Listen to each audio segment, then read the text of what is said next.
You reached Rich Conklin, and I hope you're loving life. Every once in a while, I'll call his phone number. They still have it. His work hasn't cut it off. Tell me when. Soon I go right out the Yeah, okay. Okay. You've reached Rich Conklin. And then he goes, I hope you're loving life.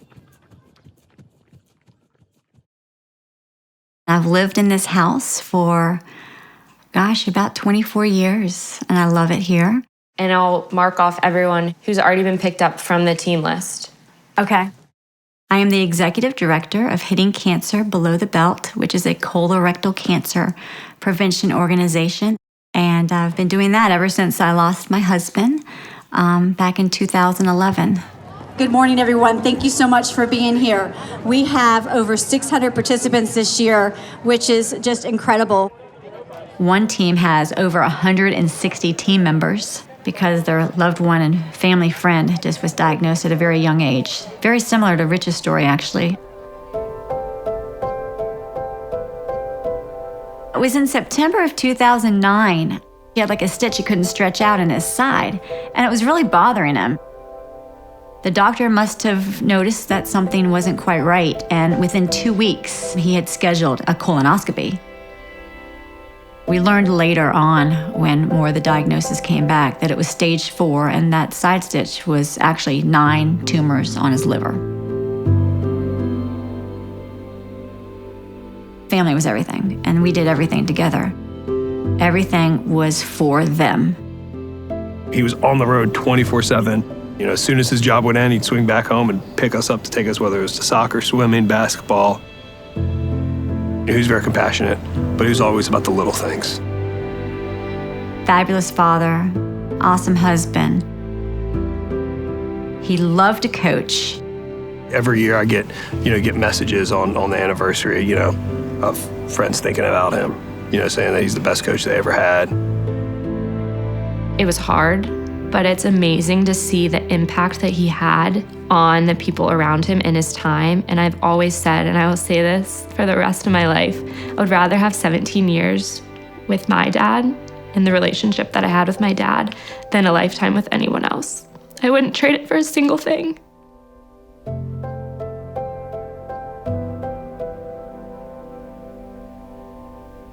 I just look at what my mom has done to have the nonprofit that she runs and to talk about colorectal cancer, which first off, people don't like to talk about it in general, but also it's something that changed her life. My mom works every day dealing with a disease that took her husband. 5, 4, 3, 2, 1. That's much better. Good job. He kept life very normal. He loved his life. He didn't change one thing about his life. He would go to football practice with chemotherapy in his pocket. 3-sport athlete, didn't drink, didn't smoke. The thing about Rich that, stuck out to me, it was family first, second, and third.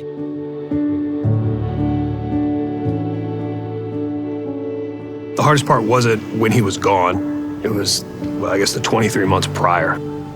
Watching someone who's your superhero, become simply a shell of themselves. Everything he did says he loves his family, and he's going to do right by his family, and purchasing life insurance, looking into that, is one of those things that's the right thing to do. So Steve just happened to say at some point, you have a young family. I know you're doing well, you're set, but do you feel like you're okay with life insurance? God forbid if something happened. They sat down and worked out a plan 20 years before he was even diagnosed. It's done. Good day. No one wants to think about their own mortality, but the fact that if someone's going through losing a loved one and losing, the source of income, and they're gonna have to make a drastic change, it's too late. It takes one person just to bring up the topic. And it's so amazing the lives that can be impacted. If we didn't have life insurance, I would definitely have to pull 2 jobs and may have lost the house. Kids may not have gone to college. It would have been a totally different life, a totally different world. I think first it gave them time to grieve and kind of gave them peace of mind that financially is at least that's one less thing they have to worry about, and they could focus on getting better. Because of it, I am able to do what I want to do with hitting cancer below the belt and put the time and the energy that's needed into building this organization without worrying about having a huge income to keep this house, to keep a basic car, to put my 2 kids through college, just basic living needs.